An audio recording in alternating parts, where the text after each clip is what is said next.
بسم اللہ الرحمن الرحیم۔ درس قرآن کے پروگرام میں خوش آمدید۔ آج کے درس میں ہم سورہ بقرہ کی آیات 186 پڑھیں گے۔ اس آیات میں ایک بہت بڑا اہم مسئلہ ہے دعا کا، کہ دعا کی حقیقت کیا ہے اور اس کے مانگنے کا طریقہ کیا ہے اور قبولیت کے شرائط وہ کیا ہے۔ تین چیزیں: دعا کی حقیقت، مانگنے کا طریقہ اور قبولیت کے شرائط، یہ اس آیات میں اللہ تعالیٰ نے بیان فرمایا۔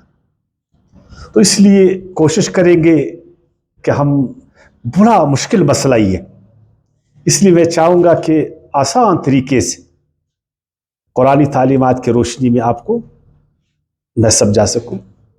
پہلے ایک مقدمہ ہم رکھیں گے۔ اللہ تعالیٰ کے بارے میں سوال، اللہ سے اللہ تعالیٰ کے بارے میں جانکاری، تو آپ سب کو معلوم انسانی معلومات وہ سب مشاہدات، تجربات، قیاسات اور مفروضات پر مبنی ہوتے۔ انسان کے پاس جو معلومات، جو وہ چاہتا ہے، جو وہ مانگتا ہے، جو وہ سوچتا ہے، جو وہ جانتا ہے، انہی چیزوں کو جس کا وہ مشاہدہ رکھتا، جو ان کے تجربات سے گزرے، جس پر وہ قیاس کر سکتا ہے اور پھر مفروضات بناتا۔ اب ادھر مسئلہ یہ ہے نا کہ مفروضات غلط بھی ہو سکتے ہیں، صحیح بھی ہو سکتے ہیں۔ ایک چیز آپ دیکھ رہے شاید وہ اس طرح نہ ہو، ایک چیز آپ سوچ رہے شاید اس طرح نہ ہو۔ اب مسئلہ اللہ تعالیٰ کے بارے میں، کیا ہم اللہ تعالیٰ کو دیکھ سکتے؟ کیا اللہ تعالیٰ کو محسوس کر سکتے؟ اللہ تعالیٰ کی ذات میں کوئی غور فکر ہم کر سکتے؟ اس کے بارے میں کوئی قیاس ہم کر سکتے؟ نہیں کر سکتے نا۔ اب مسئلہ آگے، باقی مسئلوں کو تو ہم کوشش کریں جان پاتے، باقی مسئلوں کو اپنے مشاہدات سے، تجربات سے ہم جان پائیں گے، مگر اللہ تعالیٰ کی ذات کے بارے میں، اس کے ساتھ جو ایک تعلق ہے ہمارا، ان چیزوں کو انسان بہت کم سمجھتا ہے۔ پھر وہ کیا انسان پھر اپنا خالی گھوڑے جس کو کہتے ہیں نا دوڑاتا ہے، پھر خالی گھوڑے دوڑاتا ہے۔ آپ مجھ سے ایک چیز مانگتے تو آپ تو مجھے جانتے ہیں نا، آپ مجھ سے کون سی چیز مانگیں گے جو میرے بس میں ہو؟ کس طرح سے مانگو گے؟ ایک طریقہ ہے۔ اور اللہ سے جب آپ مانگو گے، اللہ کو تو آپ نے دیکھا نہیں ہے، اللہ تعالیٰ کے ساتھ آپ کا براہ راست تعلق تو نہیں ہے۔ اب آپ مسئلہ کچھ نوعیت بدل جاتی ہے نا، نوعیت بدل جاتی۔ اس وجہ سے دعا کو کافی لوگوں نے سمجھانی ہے۔ مذہب میں میرے خیال میں یہ بڑا مشکل مسئلہ ہے، بڑا مشکل مسئلہ ہے۔ اب جب انسان نے اللہ کو دیکھا نہیں، نہ دیکھ سکتا، نہ سمجھ سکتا ہے، نہ سمجھا اسے، اب وہ قیاس کرتا، وہ خالی گھوڑے دوڑاتے، وہ اس کو اپنے اوپر پھر قیاس کرتے۔ بلکہ انسانوں میں جو سب سے بڑا انسان ہوتا ہے اس پر اس کو قیاس کرتا ہے کہ شاید اللہ بھی ایسا ہے جس طرح انسان کے آگے رو تو اس کو کچھ ترس آئے گا، اس کی خوشامدی کرو اس کو ترس آئے گا۔ جب انسان کے پاس میں جاتا ہوں اپنا ایک مسئلہ، تو اس کو بڑا انسان ہونا چاہیے۔ ایک بادشاہ کے پاس جب ہم جاتے ہیں ایک چیز مانگنے کے لیے، تو کوشش کرتے کہ بادشاہ کو ہم راضی کریں، وہ ہم سے راضی نہ ہو اور ناراض نہ ہو، ہے نا۔ پھر اگر اس کے ساتھ ڈائریکٹ بادشاہ کے پاس ہم نہیں جا سکتے تو اس کا کوئی وزیر، کوئی مصاحب، کوئی امیر، اس کے توسط سے ہم جائیں۔ اب اللہ کے بارے میں بھی ہم نے ایسا سوچا، مجھے اللہ سے ایک چیز چاہیے جو میرے بس میں نہیں ہے، جو انسانوں کے بس میں نہیں، تو میں پھر کیا کرتا ہوں؟ اللہ کے آگے گڑ گڑاتا ہوں، زاری کرتا ہوں، منت کرتا ہوں، روتا ہوں، نمازیں پڑھتا ہوں، روزے رکھتا ہوں، حج کرتا ہوں، وظیفے کرتا ہوں، قرآن پڑھتا ہوں۔ ایک عیسائی پھر چرچ میں جاتا ہے،